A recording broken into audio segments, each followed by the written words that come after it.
আমরা আজকে বানানি খাওয়ার জন্য ভর্তা খাওয়ার জন্য ছাদে উঠে গেলাম। ছাদে উঠে আমরা প্রথমেই ছেড়ে নিব ছাদ বাগানের টমেটো। দেখতেই পাচ্ছেন খুব সুন্দর টমেটো হয়েছে আমাদের ছাদ বাগানে। অনেকগুলো টমেটো, যতগুলা পেকেছে সবগুলো আমরা ছেড়ে নিব, খুব মজা হবে। ধরো,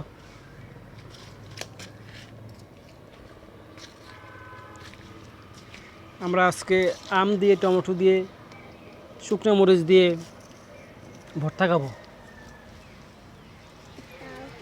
রোদ আছে, প্রচণ্ড রোদ। বৃষ্টির পরে যে রোদটা হয় ওটা খুব গায়ে লাগে। দেখতেই পাচ্ছেন ছাদটা ভিজা। অলরেডি আমাদের টমেটো কালেকশন করা শেষ, আর নেই। এখানে আছে ছোটো ছোটোগুলা, দেখতেই পাচ্ছেন কি চমৎকার দেখা যাচ্ছে, অনেক লাল। অলরেডি আমাদের টমেটো কালেকশন করা শেষ। ছোটো ছোটো টমেটোগুলো পেকে গেছে, কি চমৎকার দেখতেছে। দেখতে কি চমৎকার লাগতেছে, কোনো ফরমালিন নাই, খুব সুস্বাদু হবে এগুলা।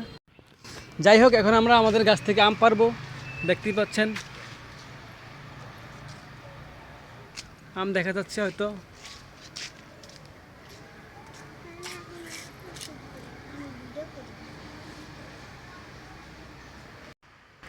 গাছে উঠবো না, এটা দিয়ে পারবো। নিয়ে আসো।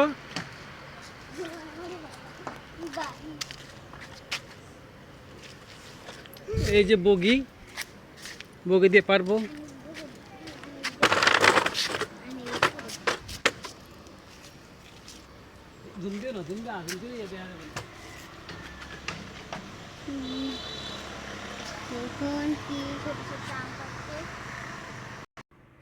দেখতেই পাচ্ছেন আমাদের আম বড় বড় হয়ে গেছে, ভর্তা খাওয়ার জন্য উপযোগী। আমরা একটা থুকনা পেরে নিলাম।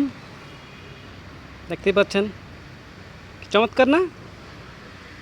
আমাদের আম পাড়াও শেষ। দেখতেই পাচ্ছেন অলরেডি আম আর টমেটো কালেকশন করা শেষ। এবার আমাদের ভর্তা বানানোর পালা।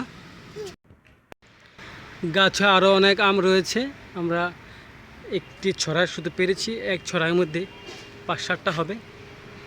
সো আমরা আরও পারার চেষ্টা করব। দেখতেই পাচ্ছেন ছাদের উপরেই গাছটি, খুব কাছাকাছি, যার জন্য আমাদের পারতে সুবিধা হচ্ছে। দেখতে পাচ্ছেন এখানে আরও থুকনা রয়েছে।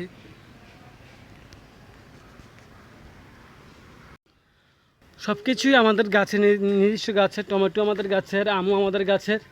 খুব চমৎকার হবে আজকে ভর্তাটা। দেখতেই পাচ্ছেন এখানে আম ঝুলে আছে, খুবই চমৎকার লাগতেছে।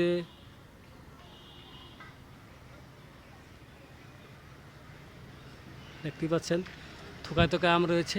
যাই হোক, অন্যদিন এগুলো পারবো। আজকে যেগুলো আমাদের লাগানের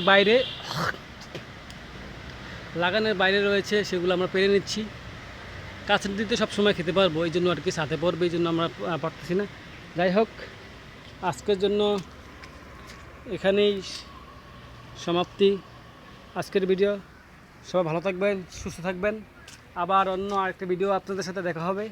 সবাই ভিডিওটি কেমন হয়েছে অবশ্য কমেন্টে জানিয়ে দিবেন, এবং এই আম সিজনে কে কে আমের ভর্তা খেয়েছেন এবং কেমন লেগেছে অবশ্যই কমেন্টে জানিয়ে দিবেন। সবাইকে ধন্যবাদ। আসসালামু আলাইকুম।